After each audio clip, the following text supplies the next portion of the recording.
Okay. Um, Act 1. I'll read 7 pages for you guys, okay? Yep, 7 pages, Act 1. folks. Get comfy. The scene is a square in a small provincial town. Upstage, a house composed of a ground floor and one story. The ground floor is the window of the grocer shop. The entrance is up 2 and 3 steps through. Can't read. A glass planed door. The word épicerie is written on bold letters above the shop window. The 2 windows on the first floor are the living quarters of the grocer and his wife. The shop is upstage, but slightly to the left, not far from the wings. In the distance, a church steeple is visible above the grocer's house. Between the shop and the left of the stage, there's a little street in perspective. To the right, slightly an angle, is the front of the cafe.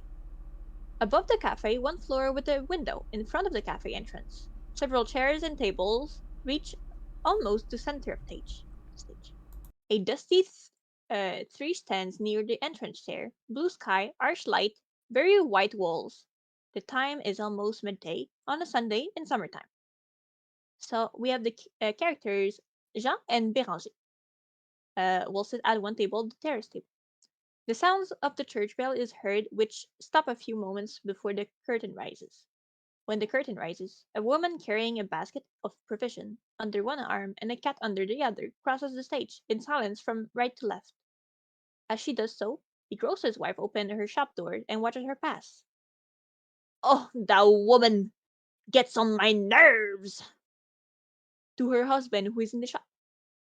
Too stuck up to buy from us nowadays! The grocer's wife leaves. The stage is empty for a few moments. Jean enters right, at the same time as Béranger enters left. Jean is a very fastidious dressed, brown suit, red tie, stiff collar, brown hat. He has a reddish face. His shoes are yellow and well polished. Béranger is unshaven, and hatless, with unkempt hair and creases clothes. Everything about him indicates negligence. He seems weary, half asleep. From time to time, he yawns. Jean. Oh, you managed to get here at last, Béranger. Morning, Jean. Late as usual, of course. Our appointment was at 11:30, and now it's practically midday. I'm sorry.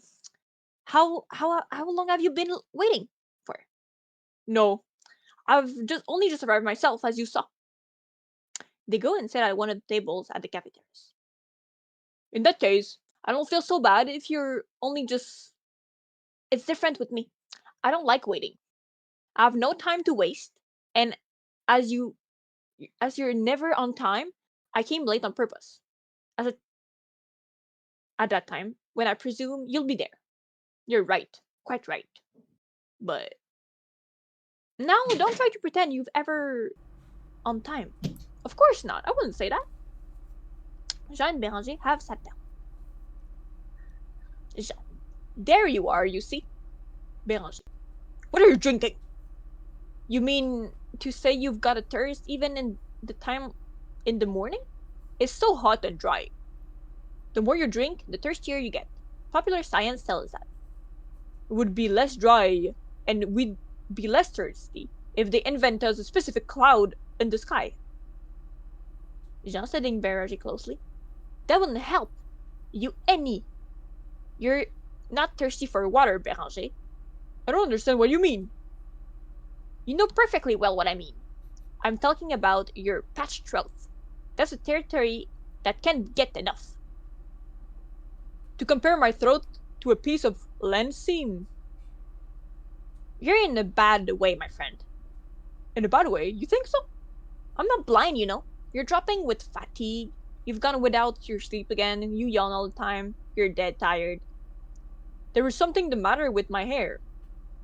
You reek of alcohol. I've got a bit of hangover, it's true. But in the same time, Sunday morning, not to mention, the other day of the week. Oh no, it's less frequent during the week because of the office. And what happens to your tie? Lost it during your orgy, I suppose? Putting his hand on Béranger put his hand on his neck. You're right. That's funny. Whatever could I have done with it? John taking a tie out of his coat pocket. Here, put this one on.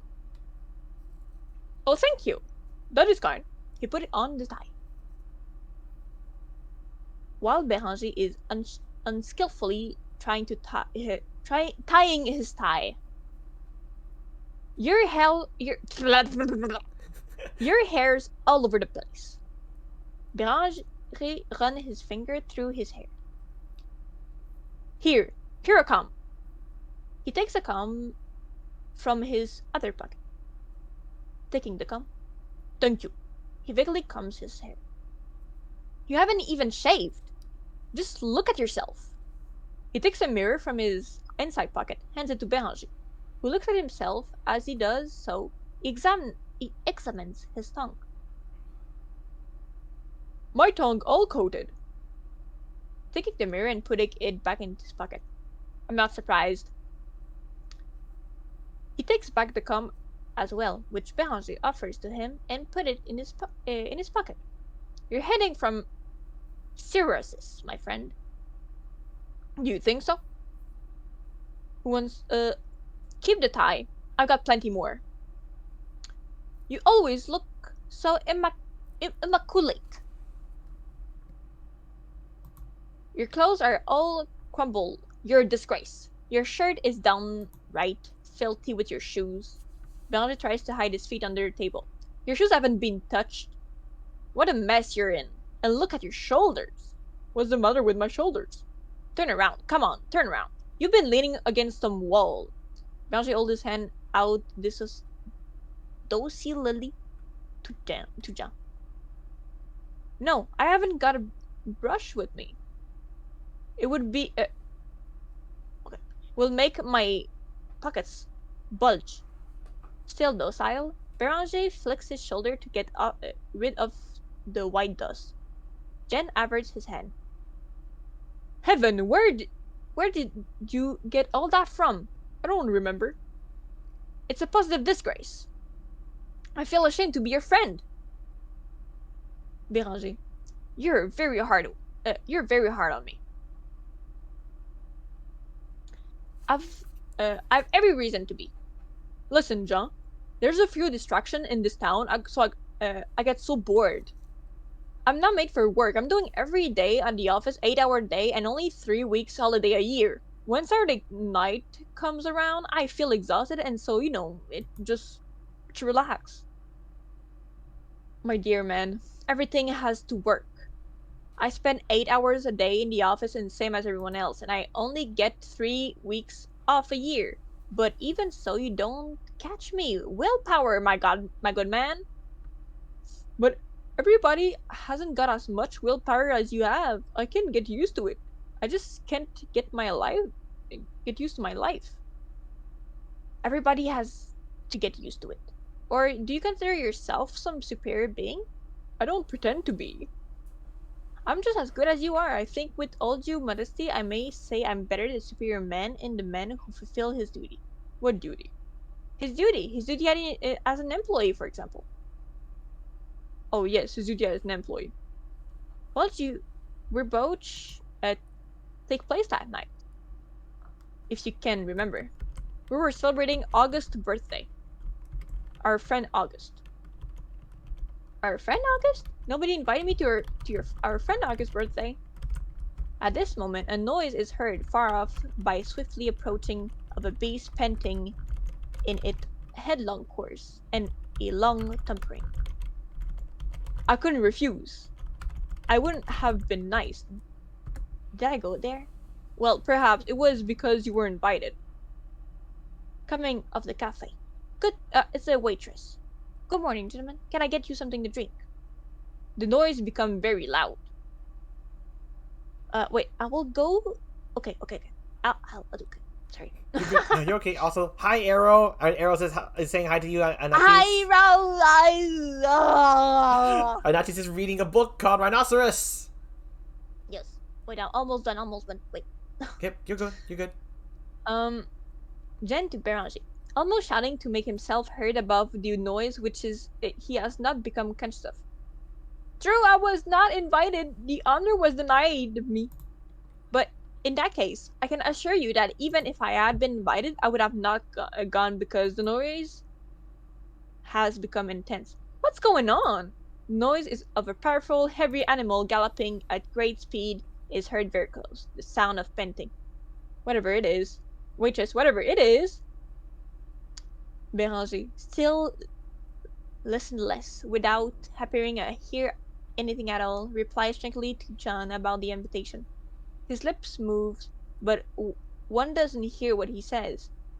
Jen bound to his feet, knocking his chair over as he does so, look off left pointing while Béranger, still on a little dopey, remains seated. Oh, a rhinoceros!